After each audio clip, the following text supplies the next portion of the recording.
विरोध है वो तो भारत में उस दिन से शुरू हो गया था जिस दिन से भारत के अंदर उन्होंने अपना वर्चस्व स्थापित करने की कोशिश की थी।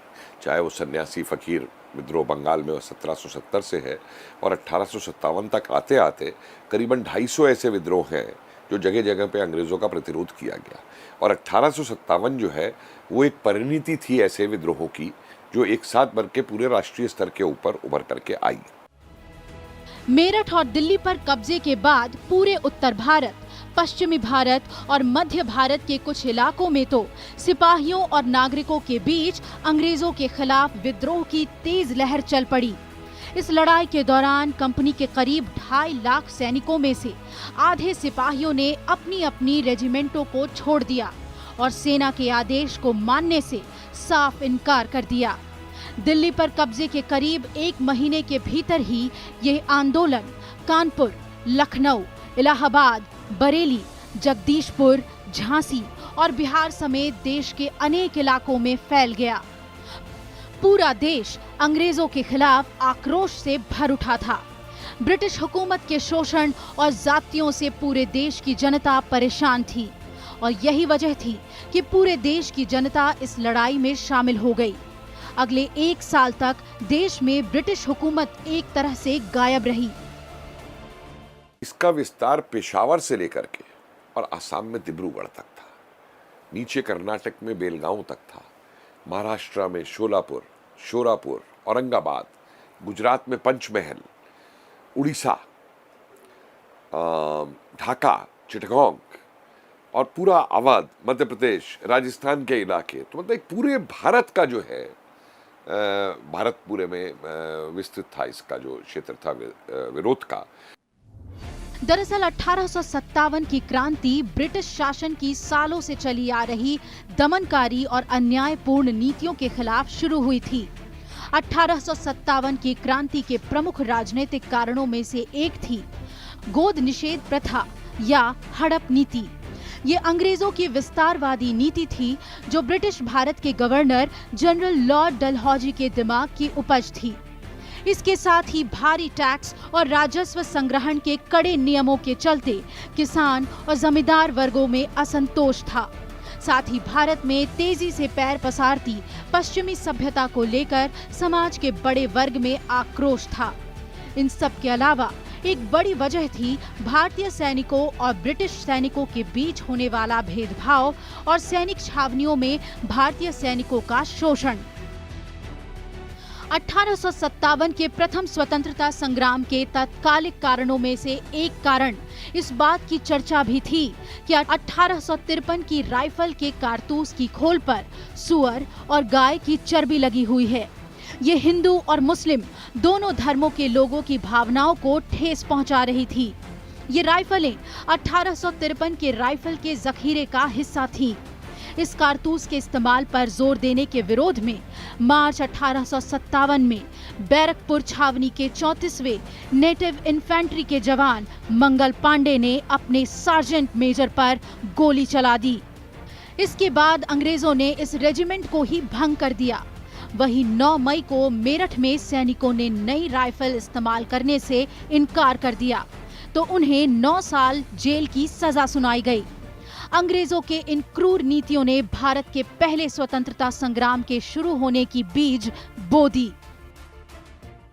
ये जो संग्राम शुरू होता है, शुरू तो एक उस समय राइफल के कारतूस की घटना बन जाती है, लेकिन आप ये देखिए कि जिस तरीके से भारत के किसानों को भूमिहीन बनाया गया, उनके ऊपर अफीम की खेती, नील की खेती थोपी गई ला करके, भारत के जो जुला थे उनको तबाह किया गया, राजाओं की सेनाओं को तबाह किया गया। वो सैनिक क्या करें, कहाँ जाएं? उसके अलावा लोहार का जो काम था कि सैनिकों के लिए उस समय शस्त्र बनाते थे, करते थे, वो बेरोजगार हुए। मतलब छोटे जमींदार, फिर जो दत्तक पुत्र लेने के लिए इन लोगों ने जो डॉक्ट्राइन ऑफ लैप्स अपनाई डलहौजी वगैरह ने, तो एक बहुत सारे कारण ऐसे एकत्रित होते चले जा रहे थे जो ऊपर भारतीय रजवाड़ों से लेकर के और भारत के गरीब से गरीब जो व्यक्ति थे उन तक को प्रभावित कर रहे थे। और इसीलिए सारे मिल करके लड़े हैं पूरे इसके अंदर। हालांकि अंग्रेजों ने अपनी पूरी ताकत और सेना के दम पर भारत के इस प्रथम स्वतंत्रता संग्राम को दबा दिया, लेकिन इस लड़ाई ने ये तय कर दिया कि अब अंग्रेज भारत पर सदियों तक शासन नहीं कर पाएंगे। इस क्रांति ने भारत में ब्रिटिश शासन की नींव हिला दी। Bureau report, Rajya Sabha TV.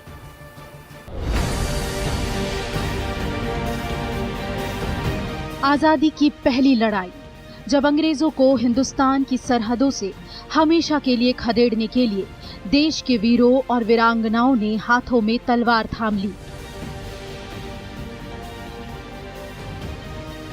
एक साथ उत्तर भारत और मध्य भारत के मुट्ठी भर क्रांतिकारियों ने अंग्रेजों के खिलाफ बिगुल फूंक दिया था। क्रांतिकारियों ने मुगल बादशाह बहादुर शाह जफर के नेतृत्व में क्रांति का संचालन किया और ठान लिया कि दिल्ली की गद्दी पर हिंदुस्तान के शहंशाह बहादुर शाह काबिज होंगे। मुगल बादशाह सत्ता से बेदखल और बेहद कमजोर हो चुके थे, लेकिन इस क्रांति को अपना समर्थन देकर वो इस लड़ाई के प्रतीक बन गए। आंदोलन को बड़ी ताकत मिली थी रानी लक्ष्मीबाई जैसी वीरांगना से। 1853 में गंगाधर राव की मृत्यु के बाद झांसी को अंग्रेजी राज्य में मिला लिया गया था और रानी को पेंशन दी गई। रानी लक्ष्मीबाई ने इसका विरोध किया और नारा दिया कि मैं अपनी झांसी हरगिज नहीं दूंगी। मार्च 1858 में हुग रोज ने झांसी पर आक्रमण किया। तब रानी ने दृढ़तापूर्वक अंग्रेजों का मुकाबला किया। रानी लक्ष्मीबाई के युद्ध कौशल के अंग्रेज भी कायल हो गए थे। 17 जून 1858 ईस्वी को अंग्रेजों से युद्ध करते हुए रानी ने वीर गति प्राप्त की, लेकिन हर मोर्चे पर उन्होंने अंग्रेजों के दांत खट्टे कर दिए थे। देखिए, नायक तो बहुत थे और उनके इतिहास में नायकों के नाम आ भी जाते हैं कि उसमें मान लीजिए नाना साहब थे, तात्या टोपे थे, अजीमुल्ला थे, रानी झांसी थी, अवंती बाई थी, अजीजन बाई थी।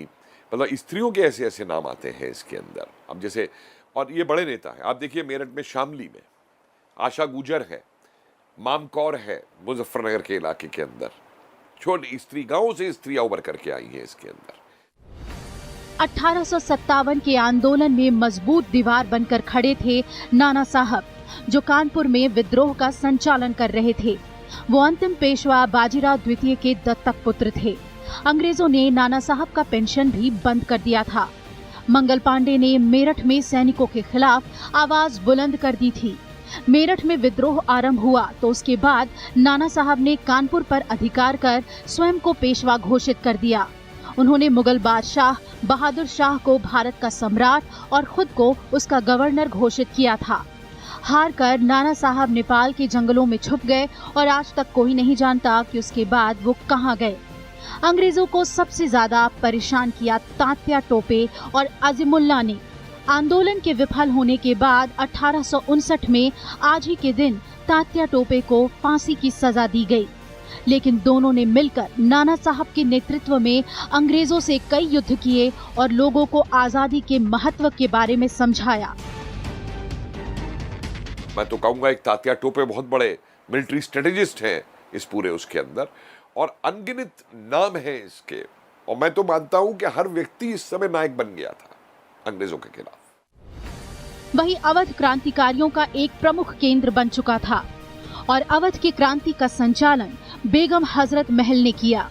बेगम ने अवध के जमींदारों, किसानों, सिपाहियों की सहायता से अंग्रेजों को अनेक स्थानों पर हराया और अंग्रेजों को लखनऊ की रेजिडेंसी में शरण लेने के लिए मजबूर कर दिया।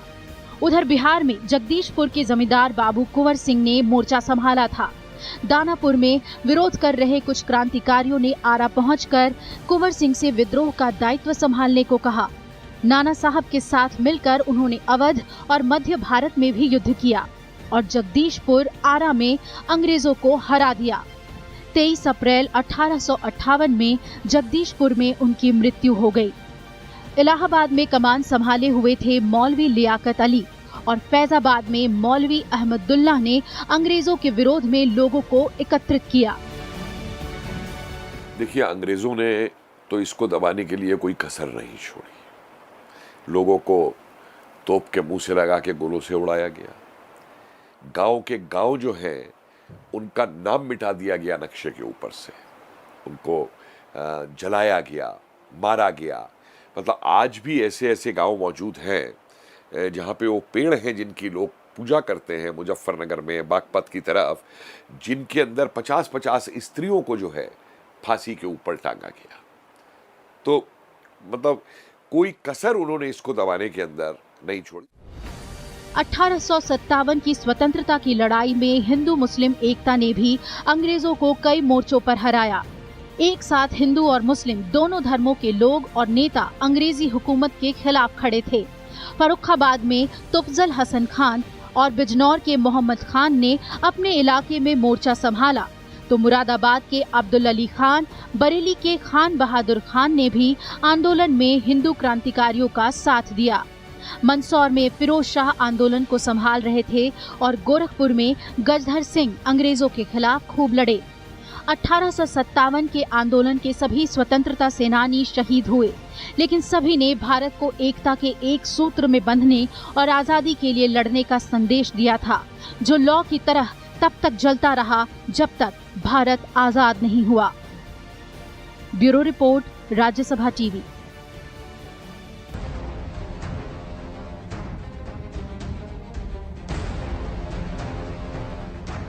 अठारह के विद्रोह को कई नाम से जाना जाता है, लेकिन दरअसल अंग्रेजी हुकूमत के खिलाफ यह भारत का पहला स्वतंत्रता संग्राम था।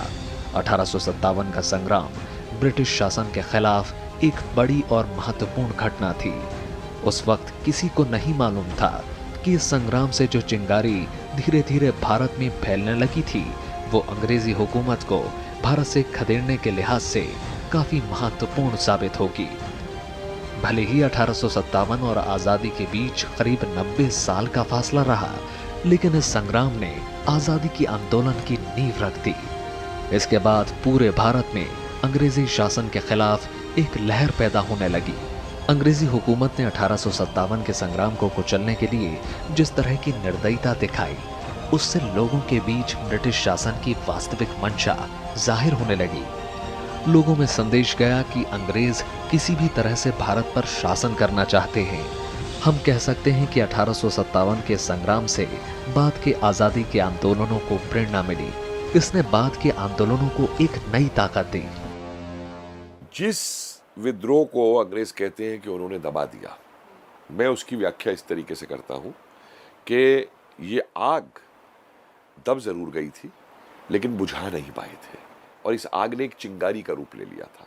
और इसी चिंगारी ने जाकर के आगे भारतीय राष्ट्रीय आंदोलन को जो प्रभावित किया कि विभिन्न विचारधाराएं उसमें से निकल के आई, क्रांतिकारी निकल के आए, जन आंदोलन निकल के आए। और ये देखिए, इसका तो इतना प्रभाव है कि सावरकर ने पूरी इसके ऊपर किताब लिखी 1857 के ऊपर स्वतंत्रता संग्राम बताते हुए, और वो भारत के क्रांतिकारियों के लिए एक ग्रंथ बन गया पूरा का पूरा। 1857 के संग्राम का भारतीय राष्ट्रीय आंदोलन पर गहरा प्रभाव पड़ा। इस संग्राम से पहले अंग्रेजों और भारतीयों का एक दूसरे के प्रति व्यवहार ज्यादा उग्रता वाला नहीं था, लेकिन 1857 के गदर ने इस मनोवृत्ति को एकदम बदल दिया। विद्रोह का दमन बहुत अधिक कठोरता और निर्दयता के साथ किया गया था, जिसे भूलना भारतीयों के लिए असंभव था। भारतीय और अंग्रेजों के बीच एक गहरी खाई बन गई। अंग्रेजों ने फूट डालो और शासन करो की नीति को अपनाया। उन्होंने शासन और सेना के पुनर्गठन का आधार धर्म और जाति को बनाया। अंग्रेजों के इस कदम से हिंदू मुसलमानों के बीच की दूरियां कम होने लगी। अंग्रेज हिंदू मुस्लिम एकता को तोड़ने की कोशिश करने लगे। उसके बाद में जो 1861, 1871 वगैरह की जो जनगणनाएं हुई हैं, उनमें रातों रात इन लोगों ने जो है भारत की जो परंपरागत जातियां नहीं थी, परंपरागत पेशेवर लोग थे, उनको नीची जाति में कन्वर्ट कर दिया। लोअर कास्ट बोलते हैं उनको अपने सारे रिकॉर्ड्स के अंदर। कुम्हार थे, माली थे, नाई थे, लोहार थे। ये कभी जाति नहीं थे, ये परंपरागत समुदाय थे जो अपना पेशागत करते थे। इन्होंने उनको उस तरीके से बदल दिया।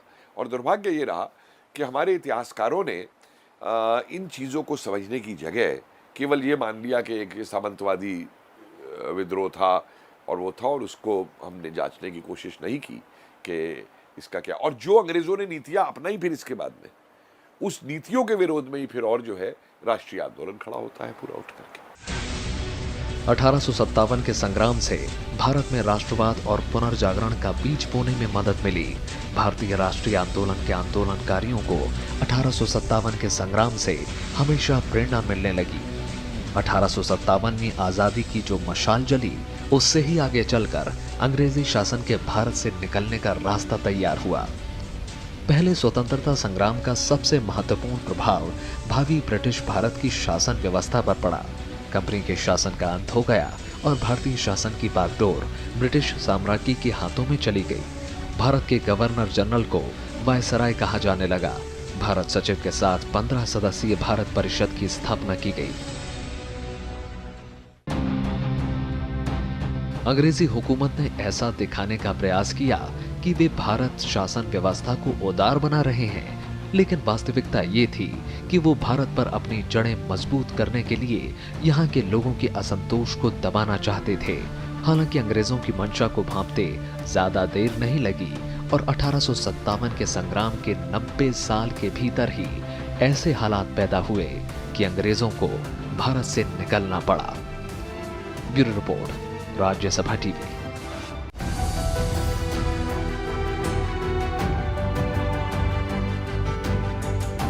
विनायक दामोदर सावरकर ने 1909 में the Indian war of independence लिखी। इस किताब में उन्होंने पहली बार लिखा कि ये जन विद्रोह भारतीय स्वतंत्रता आंदोलन का पहला संग्राम था। हिंदी में यह पुस्तक 1857 का स्वतंत्र समर के नाम से छपी। हालांकि ये प्रकाशन से पहले ही प्रतिबंधित कर दी गई, लेकिन ये किताब आजादी की लड़ाई में क्रांतिकारियों के लिए प्रेरणा का स्रोत बनी रही। 1947 में जाकर यह सार्वजनिक हो पाई। 38 सालों के दौरान गोपनीय तरीके से इसके कई संस्करण छपे और कई भाषाओं में लोगों तक पहुंचे। क्रांतिकारियों ने ही इसे छिपाकर लंदन से भारत पहुंचाया। एक दौर में क्रांतिकारी इसे गीता जैसा दर्जा देने लगे। ये पुस्तक सावरकर ने महज 25 साल की उम्र में लंदन में पुस्तकालयों में अध्ययन और अनुसंधान करके लिखी, लेकिन इसके छपने से पहले ही उस पर भारत और इंग्लैंड में इस पर प्रतिबंध लगा दिया गया। इसके लिए सावरकर ने व्यापक अध्ययन कर पूरी पृष्ठभूमि को समझा, तमाम जरूरी दस्तावेजों को भी जुटाया और साबित किया कि ये कोई सिपाही बगावत नहीं, बल्कि भारत का पहला स्वाधीनता संग्राम था जिसमें सभी समुदायों की भागीदारी थी। भारतीय संदर्भ में इसे पहला ठोस और प्रमाणिक ग्रंथ माना जाता है। इसके पहले 1857 के बारे में अंग्रेजों का यही प्रचार था कि ये महज सिपाही विद्रोह था। उसे गदर कहकर प्रचारित किया गया। हालांकि सावरकर की ये पुस्तक मूल रूप से मराठी भाषा में लिखी गई। सावरकर ने पहले ही भांप लिया था कि इसके छपते ही अंग्रेज इसे जब्त कर लेंगे। तभी इसकी हस्तलिखित 3 प्रतियां तैयार कर एक प्रति उन्होंने भारत में छापने को अपने भाई बाबाराव सावरकर को भेज दी। दूसरी प्रति फ्रांस में भीकाजी कामा के पास तथा तीसरी प्रति अपने मित्र डॉक्टर कोठिन्नो के पास भेज दी थी। इसका अंग्रेजी अनुवाद लाला हरदयाल और भीकाजी कामा के प्रयासों से छपा। इसे बाद में क्रांतिकारियों के बीच व्यापक रूप से बांटा गया। यह ग्रंथ बेहद लोकप्रिय हुआ और इसके अनगिनत संस्करण गोपनीय तरीके से छपे। सावरकर की ये किताब तमाम क्रांतिकारियों के लिए प्रेरणा स्रोत बनी। इसी किताब की प्रेरणा से गदर पार्टी का जन्म हुआ। शहीद भगत सिंह को भी इस किताब ने इतना प्रभावित किया कि उन्होंने राजा राम शास्त्री की मदद से इसे छपवाया। राष्ट्रीय पुरुषोत्तम दास टंडन से लेकर रास बिहारी बोस को भी इस पुस्तक ने बहुत प्रभावित किया। नेताजी सुभाष चंद्र बोस के प्रयास से इसका तमिल संस्करण भी छपा। विदेशों में इसके कई गुप्त संस्करण छपे। इस किताब ने काफी हलचल पैदा की। आजादी के पहले और बाद में अंग्रेज अफसरों और इतिहासकारों ने प्रथम स्वतंत्रता संग्राम पर बहुत सी किताबें लिखी, लेकिन पहले वीर सावरकर की किताब इनमें सबसे आगे है और इसमें वास्तविक तस्वीर पेश करने का प्रयास किया गया। अंग्रेजों ने इस जन क्रांति के नायकों ही नहीं, उनसे सहानुभूति रखने वालों का दमन अत्यंत नृशंसता के साथ किया। उनके इश्तिहार, अखबार, पत्राचार तथा अन्य दस्तावेज बड़े पैमाने पर नष्ट कर दिए। भले ही 1857 और आजादी के बीच करीबन 90 साल का फासला रहा, लेकिन इसने बाद के आंदोलनों को एक नई ताकत दी। Bureau report, Rajya Sabha TV.